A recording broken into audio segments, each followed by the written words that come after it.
Hello guys, welcome to वीड institute. This is mister Vivek Kumar. आशा करते हैं कि लास्ट लेक्चर जो मैंने बनाया था ग्लाइकोलिसिस में वो आपको समझ में आया होगा। कोई भी अगर उसमें प्रॉब्लम होता है तो आप नीचे कमेंट सेक्शन में लिख सकते हैं। तो आज लास्ट क्लास में जहाँ तक मैंने आपको पढ़ाया था, आज हम वहाँ से आगे बढ़ेंगे। तो छोटा सा आपको ओवरव्यू दे दूँ लास्ट क्लास का कि हमने कहाँ से क्या पढ़ा था। तो हमने इंट्रोडक्शन पढ़ा, अकरेंस, फेजेस, ओवरव्यू। आज हम डिटेल में पढ़ेंगे all 10 steps of glycolytic pathways. तो ये सब इंट्रोडक्शन था जो आप ऑलरेडी पढ़ चुके हैं। तो अब डायरेक्ट हम जंप करते हैं ग्लाइकोलिसिस के मैकेनिज्म पर। ईच स्टेप्स को थोड़े डिटेल में पढ़ने की कोशिश करेंगे जो थोड़ा इंपॉर्टेंट होता है other competitive examination like IIT jam हो गया, CSIR, नेट, JRF हो गया, JNU हो गया। तो स्टार्ट करते हैं हम। तो जो स्टेप नंबर 1 था उसमें क्या था, चलिए हम इसको रिएक्शन से समझते हैं कि स्टेप नंबर 1 में ग्लूकोज पर हेक्सोकाइनेज एक्ट किया जो एक एंजाइम है in the presence of ATP। तो ATP यहाँ पर फॉस्फेट डोनर है। ये ATP अपने फॉस्फेट को डोनेट करेगा और इस कार्बन के इस 6th पोजीशन पे जाकर के आपका फॉस्फेट ऐड हो जाएगा, तो बन गया ग्लूकोज 6 फॉस्फेट। ठीक है। तो आप देखेंगे कि यहाँ पे सबसे एक इम्पॉर्टेंट पॉइंट है जो आपको ध्यान में रखना है कि ATP में हमारे पास 3 फॉस्फेट है। एक अल्फा होता है, हम इनर से आउटर जा रहे हैं, बीटा होता है, गामा होता है। ये गामा फॉस्फेट जो है, ये गामा फॉस्फेट हम ऐड करते हैं इस ग्लूकोज के कार्बन नंबर 6 पर, तो बनाते हैं ग्लूकोज 6 फॉस्फेट। आशा करता हूँ आप समझ पाएंगे। आगे बढ़ते हैं हम लोग।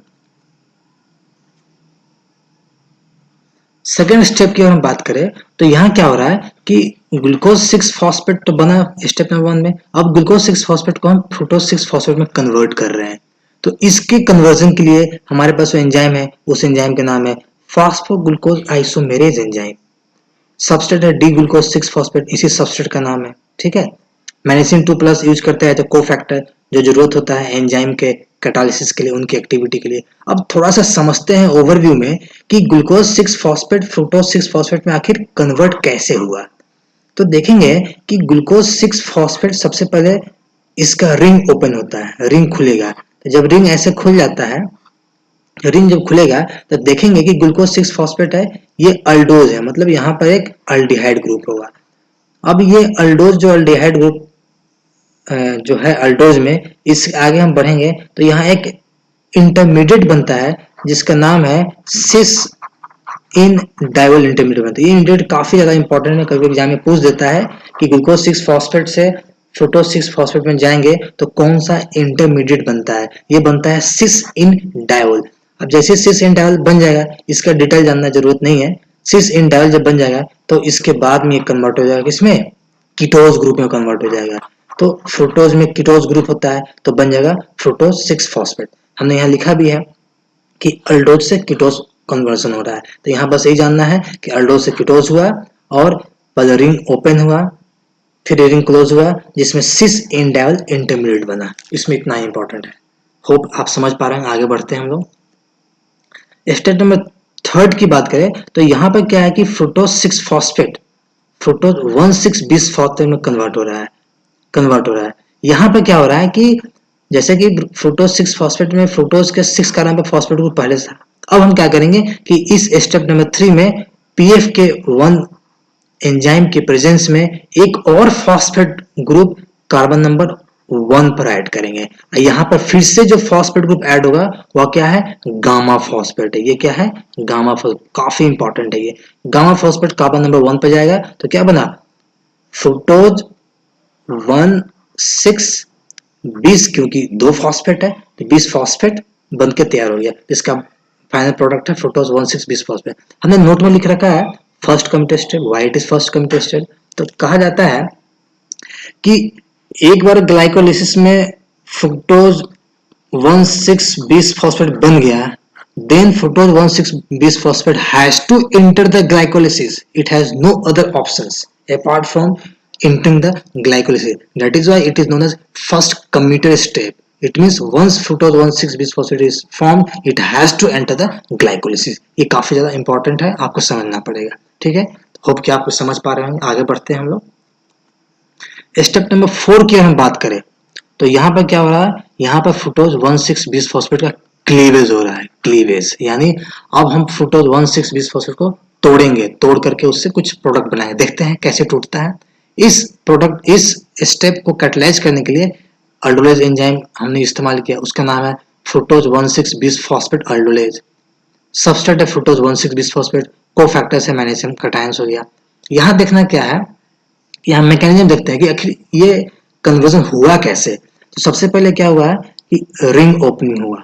सबसे पहले ये जो है ना, ये आपका जो फ्रुक्टोज जो है इसका रिंग खुलेगा। जब खुलेगा तो देखिएगा 1 2 3 4 5 और यहाँ एक 6। आप देखेंगे कार्बन नंबर 3 और 4, ये 3 4 जो है यहाँ भी देखेंगे कार्बन नंबर 3 और 4, इसके बीच में जो सीसी बॉन्ड है, इस बॉन्ड को हम क्लिप करेंगे। जैसे इस बॉन्ड को आप क्लिप करेंगे पाएंगे कि कार्बन नंबर 1 2 3 करके ये जो प्रोडक्ट है ये बाहर निकल जाएगा जो यहाँ पर है। This is called dihydroxyacetone phosphate. दूसरा प्रोडक्ट है ये बन जाएगा कार्बन नंबर 4 5 और 6, ये बन गया 4 5 6, इसको बोलते हैं ग्लिसरॉल्डिहाइड 3 फॉस्फेट। यानी एक कीटोन ग्रुप का बना हुआ है, एक अल्डिहाइड ग्रुप का है, दोनों 3 कार्बन का है, इसलिए both are isomer of each other. तो यहाँ पर कीटो और अल्डिहाइड फॉर्म बन के तैयार हो गया। होप कि आप समझ पा रहे होंगे। चलते हैं अगले स्टेप में, स्टेप नंबर 5। यहाँ पर क्या होगा कि यहाँ पर डाइहाइड्रोक्सीस्टोन फॉस्फेट कन्वर्ट हो जाएगा ग्लिसरॉल्डिहाइड 3 फॉस्फेट में, क्योंकि इसके आगे अगर इसके आगे जब स्टेप में जाना है तो इसके आगे सिर्फ और सिर्फ ग्लिसरॉल्डिहाइड 3 फॉस्फेट ही जाएगा, डाइहाइड्रोक्सीस्टोन फॉस्फेट नहीं जाएगा, क्योंकि डाइहाइड्रोक्सीस्टोन फॉस्फेट पर आगे वाला एंजाइम इस पर एक्ट नहीं करता है। तो डाइहाइड्रोक्सीस्टोन फॉस्फेट को ग्लिसरॉल्डिहाइड 3 फॉस्फेट में कन्वर्ट होना ही पड़ेगा। This is reversible reaction and this is catalysed by triose phosphate isomerase. देखेंगे आप ये कीटोज था, यहाँ पर अल्डिहाइड ग्रुप में कन्वर्ट हो गया। और मैकेनिज्म क्या है, वही है आइसोमेराइजेशन। कभी पूछता है कि डाइहाइड्रोक्सीस्टोन फॉस्फेट जब ग्लिसरॉल्डिहाइड 3 फॉस्फेट में कन्वर्ट होता है तो कौन सा मैकेनिज्म थ्रू होता है, it is via isomerisation. Hope कि आप समझ पाए होंगे। इस लेक्चर को यहीं पर रोकते हैं, आने वाले वीडियो में हम बाकी के 5 स्टेप कंप्लीट करेंगे।